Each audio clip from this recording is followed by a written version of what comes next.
الحمد لله رب العالمين، والصلاة والسلام على سيد الأنبياء والمرسلين وعلى آله وصحبه أجمعين ومن تبعهم بإحسان إلى يوم الدين، أما بعد۔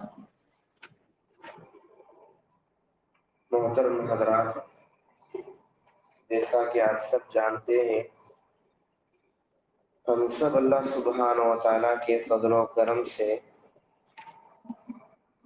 عظیم کتاب شرح کشف الشبہات، اس سے ہم کئی سارے قیمتی باتوں کو سن رہے تھے۔ الوہیت کے اندر ہم نے کئی سارے مختلف عبادات اور ان کو اکیلے اللہ کے لیے ادا کرنا، ان چیزوں کے بارے میں ہم نے کئی سارے باتیں سنی ہیں۔ آخر میں بس ایک مثال ہے عبادت کی، اس کو بتا کر الوہیت میں اور آگے بڑھنے کے لیے اسباق ہے، انشاءاللہ ان کو سیکھیں گے۔ یہاں سے دیکھیے، مؤلف رحمہ اللہ نے الوہیت کے مثالوں میں سے، عبادت کے اقسام میں سے، یہاں پر آخر میں مدد مانگنا یہ عبادت ہے، اور اس عبادت کو اکیلے اللہ کے لیے حوالہ کیا جائے اور اللہ کے علاوہ کسی اور کے لیے عبادتاً مدد مانگنا یہ حرام ہے۔ ان سب چیزوں کے تعلق سے اس میں بات کہی گئی۔ فرماتے ہیں، مشکل وقت میں مدد مانگنے اور کسی مصیبت سے نجات حاصل کرنے کی مختلف صورت ہے۔ کیا ہے؟ مشکل وقت میں مدد مانگنا اور مصیبت میں بچاؤ کے لیے پکارنا، اس کی کئی سارے صورتیں ہیں، بعض جائز ہیں، بعض ناجائز ہیں۔ جیسا کہ یہاں پر شرح فرماتے ہوئے شیخ محمد بن صالح العثیمین رحمہ اللہ نے 4 صورتیں بیان فرمائی۔ پہلا ہے اللہ تعالیٰ سے مدد مانگی جائے، یہی سب سے افضل اور یہی سب سے عمدہ ہے، اور انبیاء علیہم السلام اور رسول اور ان کے جو بھی متبعین ہیں، صحابہ کرام، ان سب کا یہی طریقہ تھا کہ وہ اکیلے اللہ سے مدد پکارتے تھے، اکیلے اللہ سے بچاؤ کا ذریعہ تلاش کرتے تھے۔ جیسا کہ سورۃ الانفال کی آیت ہے، اللہ سبحانہ و تعالی فرماتے ہیں، اذ تستغیثون ربکم فاستجاب لکم انی ممدکم بألف من الملائکۃ مردفین۔ جب تم نے اپنے رب سے مدد مانگی تو اس نے تمہاری دعا قبول کیا کہ میں 1000 فرشتوں سے تمہاری مدد کروں گا۔ تو اس آیت میں صاف ہے، عبادت ہے دعا کرنا، اور یہ اکیلے اللہ سے کرنی چاہیے، کیونکہ ہمارے مصیبت پہ پکارنے کا جواب دینے والا اکیلا اللہ ہے۔ ہمیں اپنے مشکل سے نکالنے والا، ہمارا ساتھ دینے والا، ہمیں خیر سے نوازنے والا، ہمیں نفع دینے والا، ہمیں کامیاب کرنے والا، یہ اکیلا اللہ سبحانہ و تعالیٰ ہے۔ اگر چاہے وہ اپنے 1000 فرشتوں سے بھی تمہاری مدد کر سکتا ہے، اس کے لیے کوئی چیز ایسی نہیں ہے جو اس کے لیے مشکل ہے، ایسی کوئی چیز اللہ کے لیے نہیں ہے۔ تو یہ سیدھا اور سادہ اصل اور صحیح طریقہ ہے کہ ہم سب اکیلے اللہ سے مانگیں۔ دوسرا ہے فوت شدہ یا غائب سے مدد طلب کرنا، یعنی ایک ایسا انسان ہے جو مر چکا ہے، یا کوئی ایسا انسان ہے جو ہمارے پاس موجود نہیں ہے، ایسے شخص سے مدد طلب کرنا حالانکہ وہ مدد کرنے کی طاقت بھی نہیں رکھتے، ایسا کرنا صاف ہے یہ شرک ہے۔ یہ کام انسان اس وقت کرتا ہے جب اس کا یہ عقیدہ ہو کہ یہ لوگ بھی کچھ نہ کچھ اللہ تعالیٰ کے اختیارات میں حصہ رکھتے ہیں۔ مطلب اس طرح بندہ اللہ کے عبادت میں دوسروں کو اس لیے شریک کرتا ہے، اللہ کے بجائے اللہ کے بندوں کو مدد کے لیے اس لیے پکارتا ہے جب اس کے ذہن میں غلطی پڑی ہوئی ہو، جہالت پڑی ہوئی ہو کہ یہ بھی شاید اللہ کی طاقتوں میں سے کچھ چیزوں کی طاقت رکھتے ہیں، تو یہ اس کی سوچ غلط ہے، کیونکہ یہ ممکن بات ہی نہیں ہے کہ اللہ کی جو خاص چیزیں ہیں وہ اپنے مخلوق میں آ گئے، ایسا جو ہے ہونا یہ ممکن ہی نہیں ہے۔ اور ان کاموں کے چلانے میں کچھ اختیار یہ کوئی نہیں ہے، یعنی جو بھی کائنات میں چلتا ہے نظام، اس طریقے سے اللہ کے فیصلے پر چلتا ہے۔ اگر کوئی یہ سمجھے کہ اللہ کے بندوں کے ذریعے سے یہ سب کچھ چلتا ہے تو یہ سب جو ہے اس کا سوچ غلط ہے، اور اس سوچ کی وجہ سے اس کے جو بھی عبادات ہے اس میں نقصان پیدا ہوتا ہے۔ اگر وہ اللہ کے بجائے دوسروں کو پکارتا ہے یا اللہ کے بجائے دوسروں سے مدد مانگنے کی کوشش کرتا ہے یا مصیبت میں مدد کے لیے پکارتا ہے تو اس کا کوئی جو ہے جواب قیامت تک بھی نہیں بلکہ ہمیشہ کے لیے آنے والا نہیں، جیسا کہ اللہ سبحانہ و تعالیٰ فرماتے ہیں سورۃ النمل میں أَمَّن يُجِيبُ الْمُضْطَرَّ إِذَا دَعَاهُ يَكْشِفُ السُّوءَ وَيَجْعَلُكُمْ خُلَفَاءَ الْأَرْضِ أَإِلَٰهٌ مَّعَ اللَّهِ قَلِيلًا مَّا تَذَكَّرُونَ۔ مشکل وقت میں پھنسے ہوئے آدمی کی پکار کا کون جواب دیتا ہے؟ سوال ہے اللہ کے طرف سے، مشکل وقت میں پھنسے ہوئے آدمی کی پکار کا کون جواب دیتا ہے؟ اور کسی تکلیف میں مبتلا شخص کی برائی کون دور کرتا ہے؟ اور کس نے تم کو زمین پر نائب بنایا؟ کیا پھر بھی کوئی اللہ تعالیٰ کے ساتھ عبادت کے لائق ہے؟ تم نصیحت کم سمجھتے ہو۔ اس آیت میں اللہ نے اپنے ان بندوں کو بات سمجھانے کی کوشش کی ہے جو لوگ اللہ کی الوہیت میں نقصان کرتے ہیں۔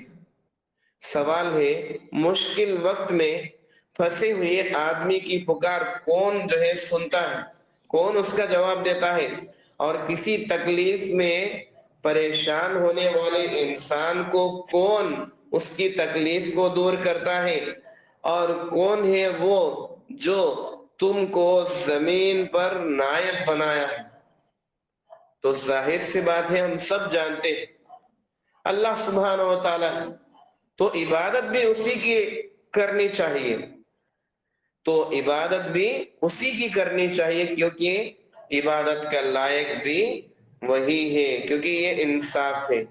تم سمجھتے ہو کہ ربوبیت میں اکیلا اللہ ہی ہے تو الوہیت بھی اسی کے لیے ہونی چاہیے، تم کیوں اس بات کو سمجھتے نہیں ہو؟ اس طرح اللہ کا سوال ہے۔ تو یہ جو دوسرا قسم ہے اللہ کے بجائے اللہ کے بندوں سے مانگنا، یہ صاف شرک ہے اور یہ جو ہے کبیرہ گناہ میں سے ہے جیسا کہ آپ جانتے ہیں۔ اور تیسری صورت شیخ محمد فرماتے ہیں ایسے زندہ لوگوں سے مدد مانگنا جو اس کی مدد کرنے کی طاقت بھی رکھتے ہوں یہ صورت جائز ہے، مطلب ایک انسان ہے، کسی سے ہم نے ایسی چیز مانگی ہے جو اس کے پاس ہے، ایسی جو ہے مدد مانگی ہے جس کا اس کو طاقت ہے، تو ایسی چیزوں میں جن کا اللہ نے بندوں کو اختیار دیا ہے، بندوں کا کسی بندے سے سوال کرنا یہ کوئی منع نہیں ہے، کیونکہ ان چیزوں سے نہ اللہ کی ربوبیت میں، نہ اللہ کی الوہیت میں، نہ اسماء و صفات میں، کسی بھی چیز میں کسی بھی طرح کا فرق آتا نہیں ہے۔ اللہ تعالیٰ نے موسیٰ علیہ السلام کے واقعے میں اس کا ذکر کیا ہے۔ مثال کے طور پر سورہ قصص میں اللہ تعالیٰ فرماتے ہیں فَاسْتَغَاثَهُ الَّذِي مِنْ شِيعَتِهِ عَلَى الَّذِي مِنْ عَدُوِّهِ فَوَكَزَهُ مُوسَى فَقَضَى عَلَيْهِ۔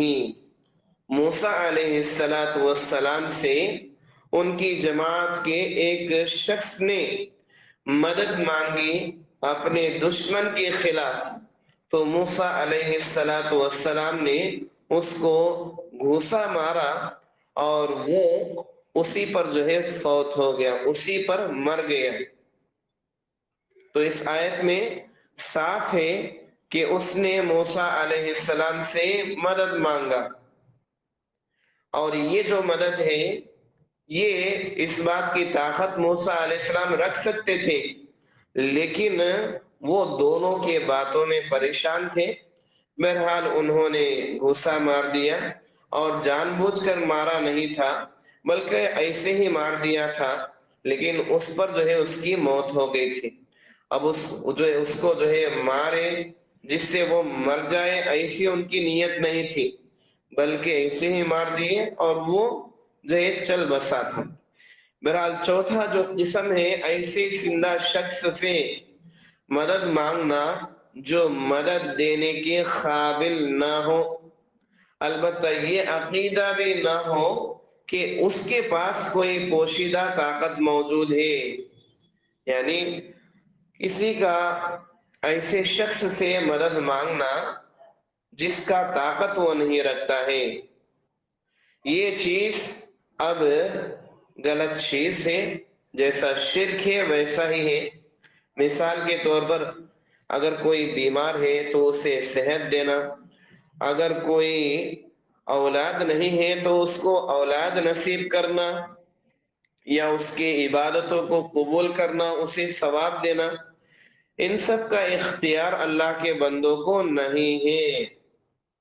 اور اگر کوئی شخص ایسے شخص سے اگر چاہے کہ وہ زندہ بھی ہو ایسے چیزیں مانگتا ہے اور ایسے چیزیں دینے کی طاقت اس کو ہے سمجھتا ہے، تو یہ بھی شرک میں سے ہے، اور یہ ایک قسم کا مذاق بھی ہے۔ جیسا کہ اگر کوئی انسان کسی کے بارے میں کہتا ہے کہ فلاں کے پاس جاؤ اور وہاں ان سے دعا کرواؤ، آپ کی مشکل چلے جائے گی، تو یہ انسان کو بیوقوف بنانے کی جیسا ہے، کیونکہ اس میں کیا ہوتا ہے، انسان اپنی ایک جو ہے فائدے کے لیے کسی کی طرف جھوٹ بیان کر دیتا ہے کہ فلاں تمہارے مشکلوں کو دور کر دیتا، لیکن حقیقت میں مشکلات دینے والا بھی واپس لینے والا بھی اکیلا اللہ سبحانہ و تعالیٰ ہے۔ تو لہذا ایک تو اللہ پر جھوٹ باندھتا ہے، دوسرا کسی انسان کے لیے ان طاقتوں کو دینے کی کوشش کرتا ہے جن کو اللہ نے اپنے لیے خاص کر لیا ہے۔ تیسری بات، انسان کو جھوٹ بولتا ہے، دھوکہ دیتا ہے، بیوقوف بناتا ہے، اس کی دنیا بھی گماتا ہے اور آخرت بھی گماتا ہے۔ تو بہرحال یہ 4 قسمیں ہیں، تو ان 4 قسموں کا ہمیں خیال کرنا ہے۔ اس میں سوائے تیسرے کے باقی جو بھی ہیں وہ سب حرام مدد کی شکلیں۔ بہرحال جن چیزوں میں اکیلا اللہ قدرت رکھتا ہے ان چیزوں میں اکیلے اللہ سے ہی مانگا جائے، یہ عقل مند والوں کے لیے نصیحت ہے۔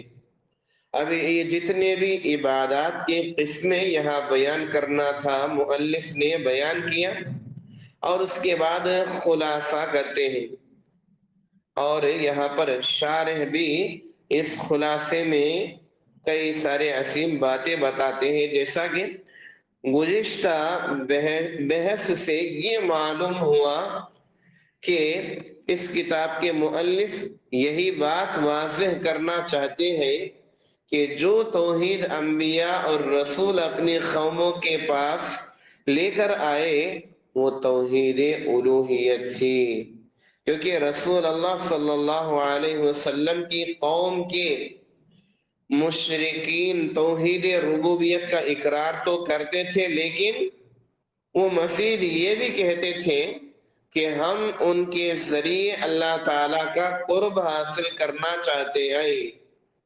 اب اس کے لیے وہ اللہ کے بجائے ان کی جو اللہ سے قریب ہے عبادت کرنا شروع کر دیتے، اس طرح وہ شرک کو حلال قرار دیتے ہیں، یعنی اللہ تعالیٰ کی الوہیت اور اس کی ربوبیت کا اقرار تو کرتے تھے، لیکن اس کا راستہ وہ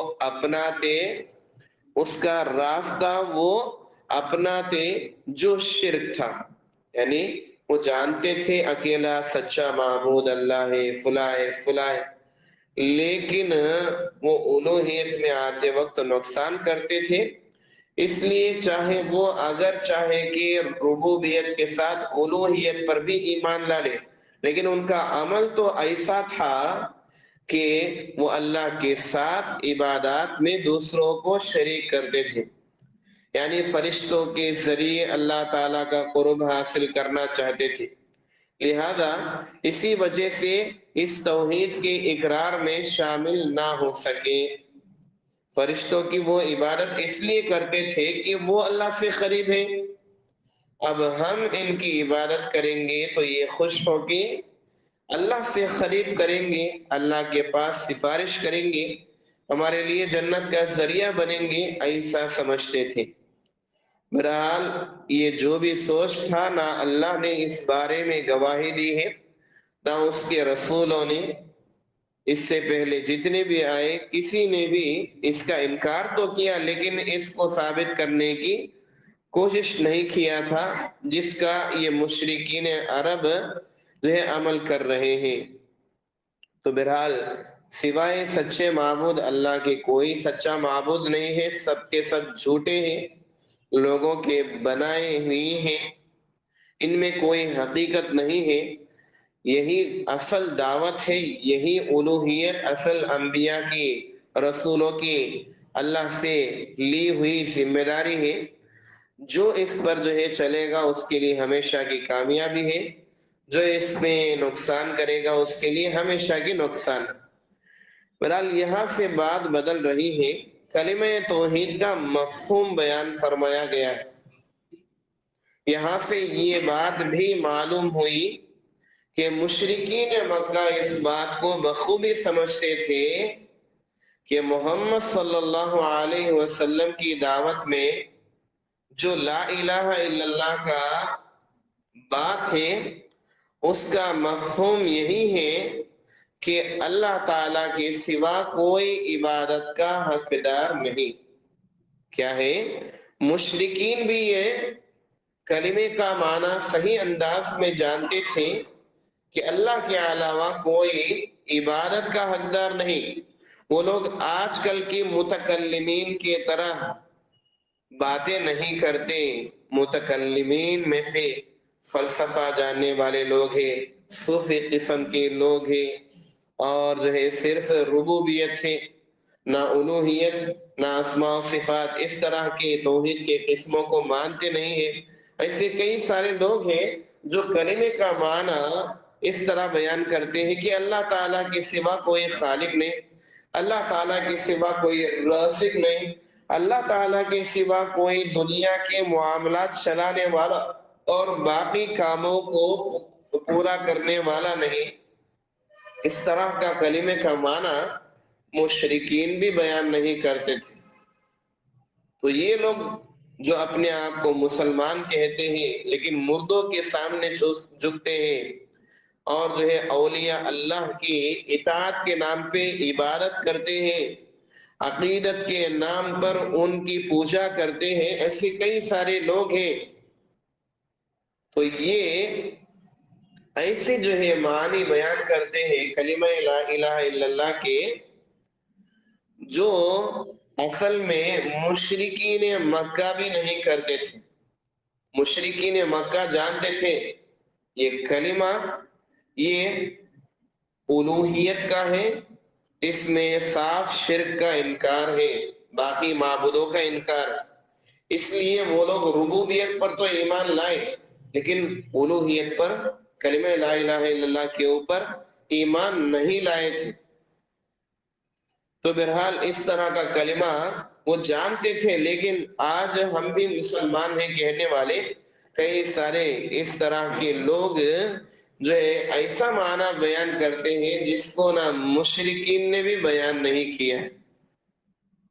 بہرحال بلکہ وہ یہ سمجھتے تھے کہ اس کا مطلب عبادت ہے، یعنی کلمہ لا الہ الا اللہ کا مطلب اصل عبادت ہے، اس میں کسی کو اللہ کا شریک نہیں کرنی چاہیے، اور اللہ کے علاوہ کوئی سچا معبود نہیں۔ وہ جانتے تھے مشرکین عرب۔ کیا دلیل ہے اس بات پر؟ سورہ صاد کی آیت ہے، اللہ تعالیٰ فرماتے ہیں اجعل الآلہۃ الہ واحدا ان هذا لشیء عجاب وانطلق الملأ منهم ان امشوا واصبروا على آلہتکم ان هذا لشیء یراد ما سمعنا بهذا في الملة الآخرة ان هذا الا اختلاق۔ کیا انہوں نے الہ کو ایک ہی بنا لیا ہے، معبود کو ایک ہی بنا لیا ہے؟ یہ تو بڑی عجیب بات ہے۔ مشرکین مکہ کا قول ہے یہ، وہ کہتے ہیں اللہ کے نبی کے بارے میں کیا اس نے معبود کو صرف ایک ہی بنا لیا ہے؟ تو یہ بہت ہی عجیب بات ہے۔ ان میں سے ایک گروہ کہتا ہے کہ چلو اور اپنے معبودوں کے پاس بیٹھ جاؤ، دراصل یہی تم سے مقصود ہے، ہم نے اس قسم کی باتیں دوسری قوموں میں نہیں سنی، یہ تو ایک نئی انوکھی بات ہے۔ یعنی وہ لوگ اللہ کے نبی کے لائے ہوئے شریعت کو، خاص کر کلمے کو، ایک ایسی انوکھی بات سمجھتے ہیں، حالانکہ وہ جاہل ہیں، حالانکہ وہ جھوٹے ہیں۔ اس سے پہلے جتنے بھی انبیاء آئے سب نے اسی کلمے کی دعوت دی، کسی نے ربوبیت کی دعوت نہیں دی، کیونکہ الوہیت سے ربوبیت خود بخود یہ دلوں میں داخل ہو جاتا ہے۔ لیکن یہ جو کہنا کہ یہ انوکھی بات ہے، ہم نے کبھی اس کو دوسرے ملتوں میں، قوموں میں نہیں سنا ہے، یہ اصل میں جھوٹ ہے، کیونکہ اللہ نے ہمیشہ اپنے بندوں کو یاد دلانے کے لیے انبیاء کو بھیجا، آسمانی کتابوں کو بھیجا، اور ان کے ذریعے سے لوگوں کو کئی باتیں سمجھائیں۔ تو لہذا یہ کہنا کہ یہ انوکھی بات ہے، یہ غلط ہے کہ اللہ کے نبی نے اتنے سارے معبود کو چھوڑ کے اکیلے ایک معبود کی دعوت دینا شروع کر دیا، یہ کوئی انوکھی بات نہیں ہے۔ تمام انبیاء نے جو کام کیا ہے اسی کام کو انہوں نے آگے بڑھایا اور اللہ کے حکم سے مکمل کیا۔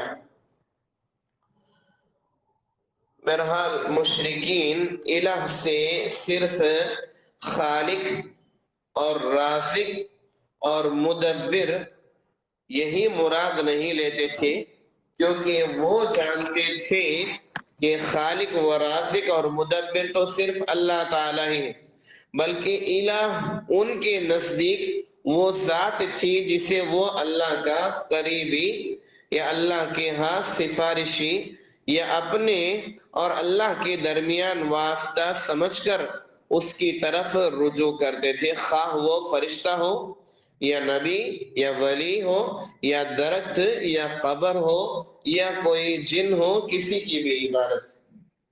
تو بہرحال اس میں صاف ہے کہ وہ اللہ سبحانہ و تعالیٰ کو ہی اکیلا خالق مالک رازق مانتے تھے. کوئی اللہ کے علاوہ الہ خالق نہیں ہے، رازق نہیں ہے، مدبر نہیں ہے، اس طرح کا ہی وہ عقیدہ رکھتے تھے. لیکن ان کی غلطی یہ تھی جو اللہ سے قریب ہے ان کی عبادت بھی اللہ کی جیسی عبادت ہو سکتی ہے، یہ ان کا غلط سوچ تھا. ہم ان سے قریب ہو، وہ ہمیں اللہ سے قریب کرے اور ہمارے لیے سفارش کا ذریعہ بنے، ہمارے لیے واسطہ بنے، اس طرح کا ان کا سوچ تھا. لیکن یہ جو سوچ ہے یہ غلط ہے، کیونکہ اللہ براہ راست اپنے بندوں کے دعاؤں کو سننے والا، ان کی عبادتوں کو قبول کر کے بہترین جزا دینے والا ہے، اور جو بھی پکار ہے اس کا جواب دینے والا ہے، ان کا ساتھ دینے والا ہے، مشکل سے بچانے والا ہے. لہذا اللہ کے درمیان اپنے اللہ کے نزدیک لوگوں کو شریک کر لینا یہی جو ہے شرک ہے. اللہ تعالیٰ کے رسول صلی اللہ علیہ وسلم نے انہی کلمہ توحید لا الہ الا اللہ کی دعوت دی. اس کلمے کے اقرار کا مطلب صرف الفاظ کا اقرار نہیں تھا، بلکہ اس کا معنی اور مفہوم مراد تھا. کیا ہے؟ اس کلمے کا اصل جو ہے اقرار کا مطلب یہ صرف کلمہ پڑھ لیے تو کافی ہے یہ نہیں تھا، بلکہ کیا تھا؟ اس کا معنی اور مفہوم جاننا تھا. اور جاہل کافر بھی جانتے تھے کہ اس کلمے سے رسول اللہ کی مراد یہ ہے کہ صرف اللہ کی ذات سے تعلق رکھا جائے، اس کے علاوہ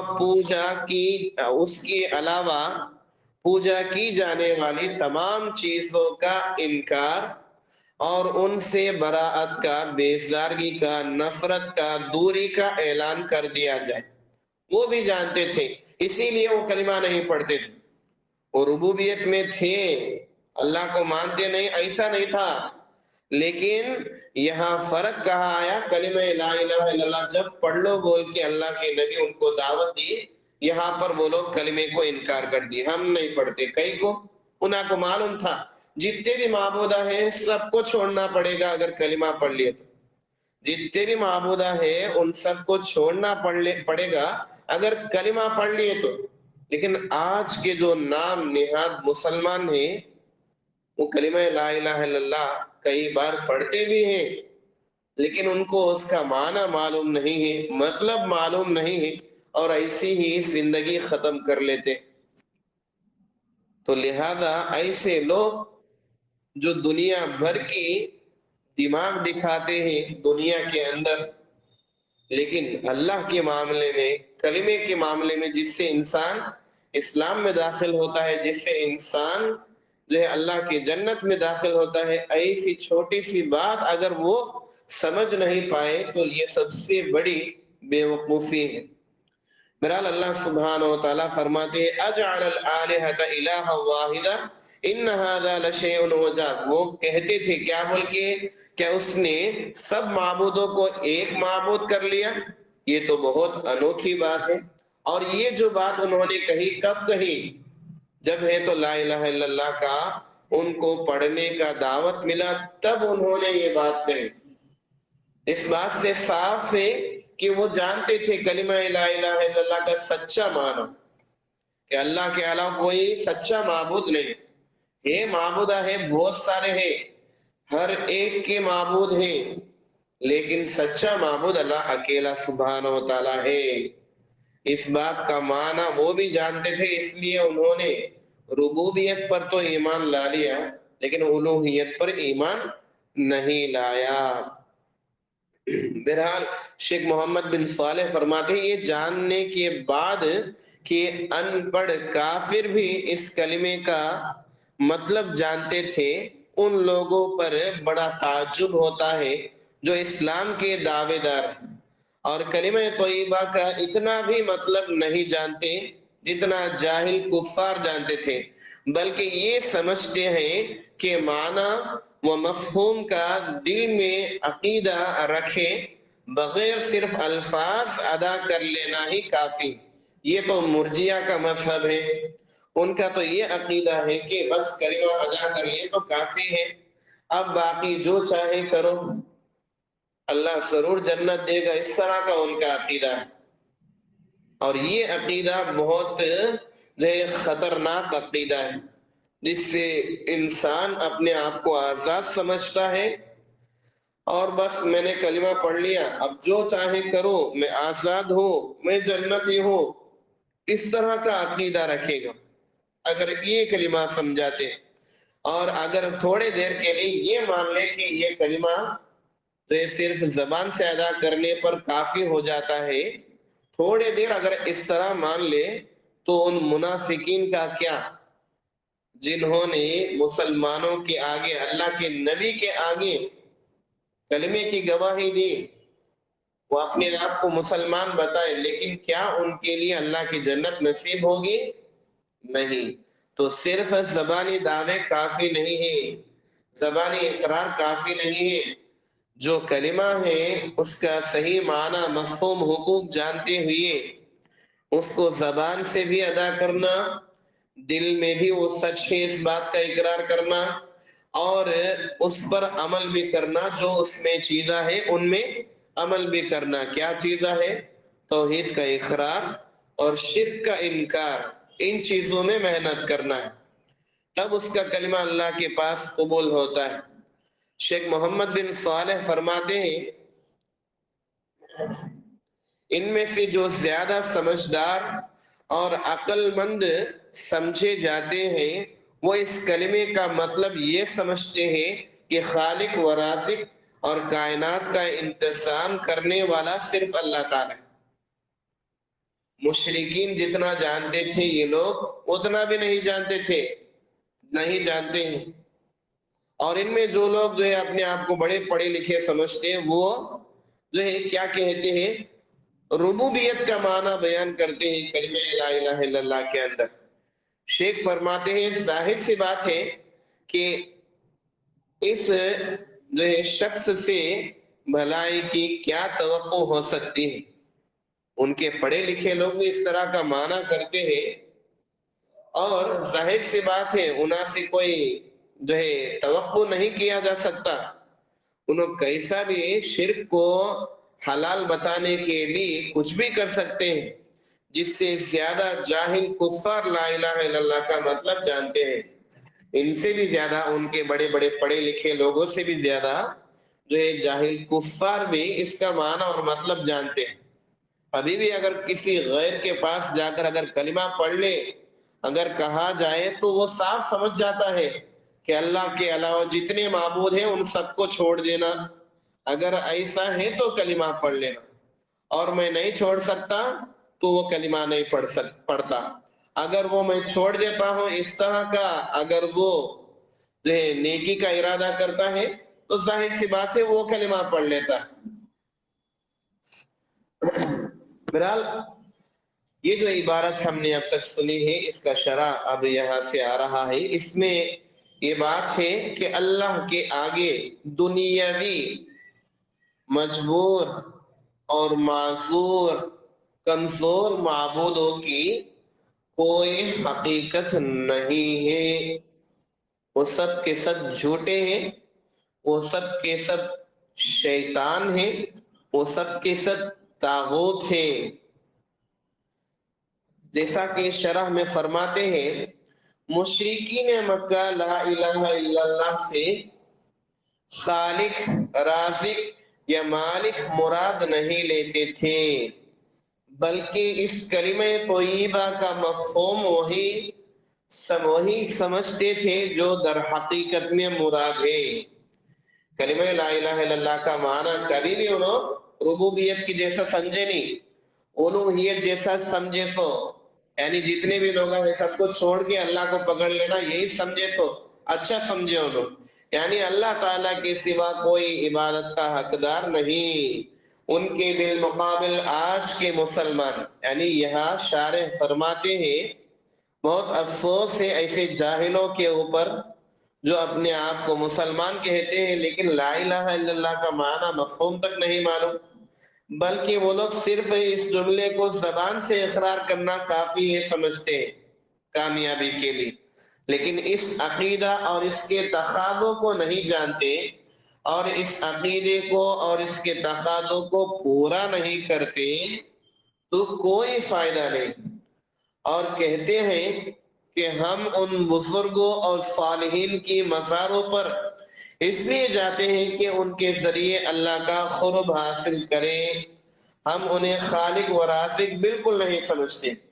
وہ کہتے ہیں جو بھی مردوں کی عبادت کرنے والے کہ ہم جو ہے جا کر ان مردوں کی عبادت نہیں کرتے، بلکہ ہم وہ اللہ سے قریب ہیں، اس لیے ہم ان سے قریب ہوتے ہیں۔ لیکن مشرکین عرب میں اور ان میں کیا فرق باقی رہ گئی؟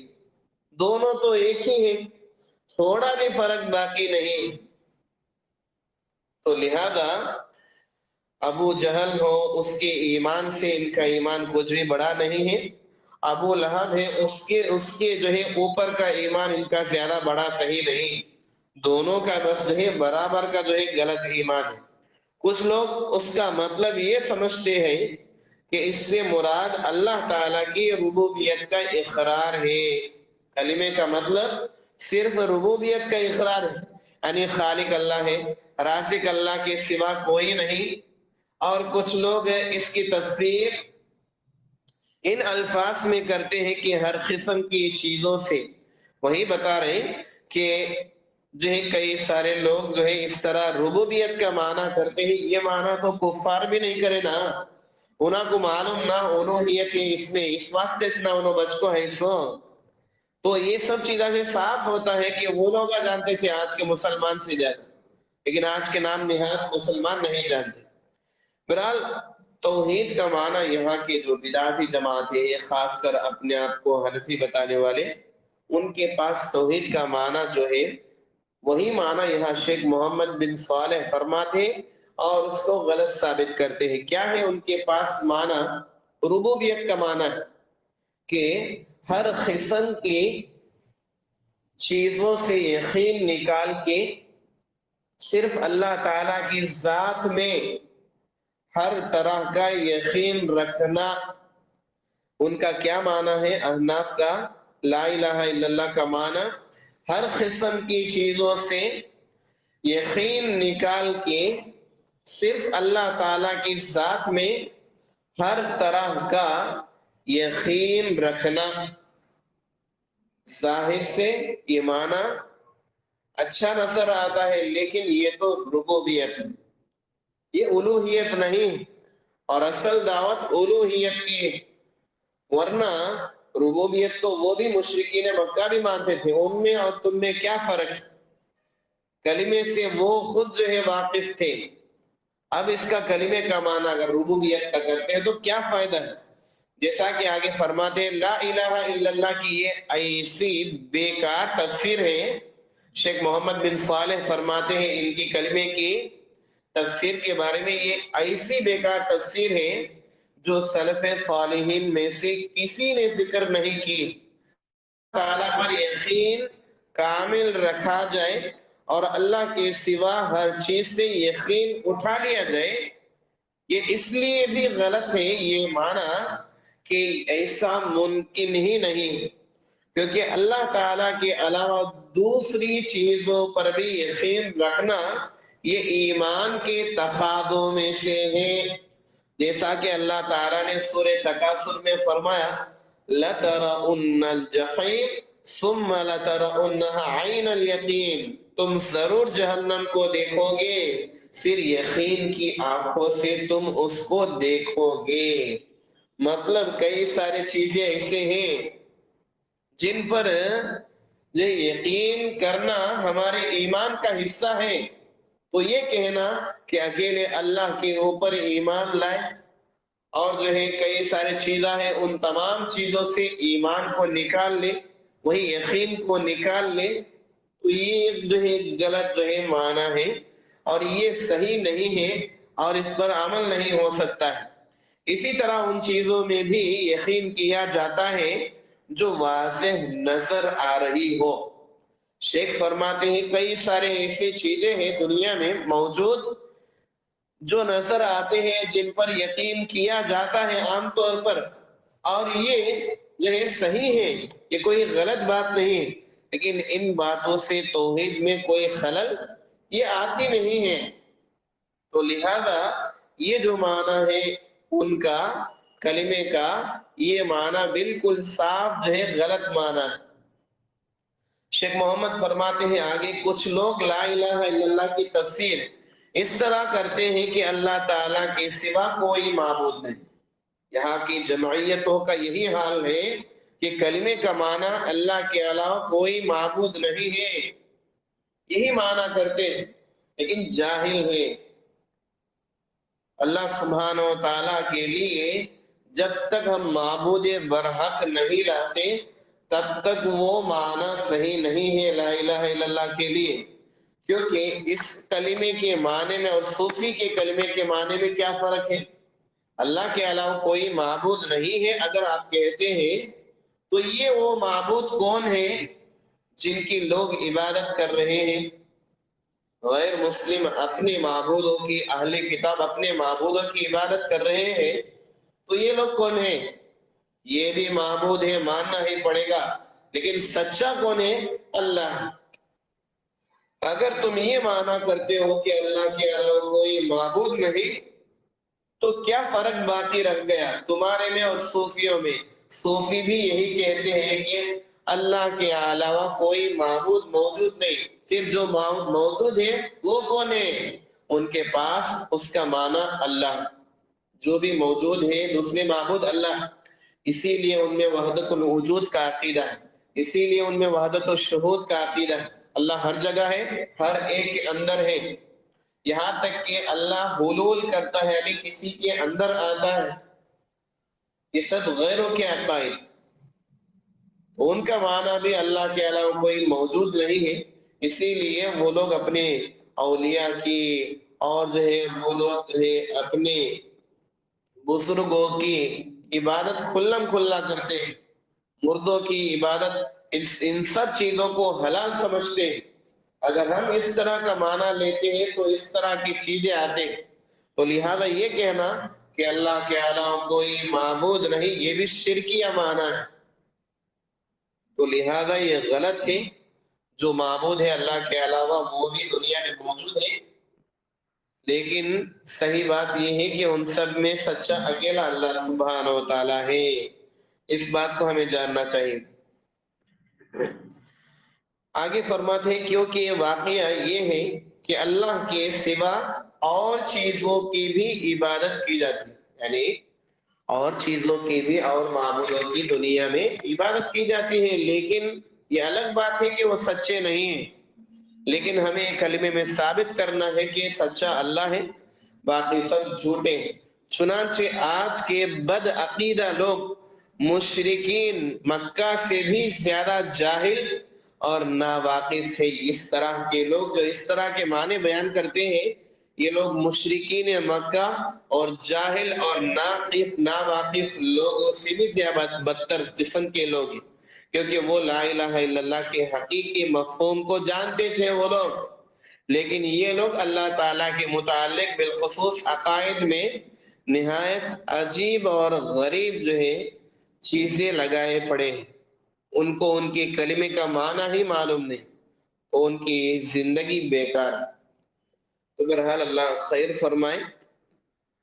اللہ سبحانہ و تعالی ہم سب کو کلمے کا معنی صحیح انداز میں سمجھنے کی اور اس کا معنی اور مطلب پہ اطاعت اور فرما برداری کرنے کی توفیق نصیب فرمائے، اور توحید کے جو بھی اقسام ہیں ان پوروں کو ملا کر ہمیں اللہ کے لیے خاص کرنے کی توفیق نصیب فرمائے، ہر قسم کے شرک سے اور اس کے اقسام سے، کفر سے اور اس کے اقسام سے بچے رہنے کی توفیق نصیب فرمائے۔ اللہ سبحانہ و تعالیٰ جب تک رہیں گے تب تک کتاب و سنت فہم سلف کے اوپر زندگی گزارنے کی توفیق نصیب فرمائے۔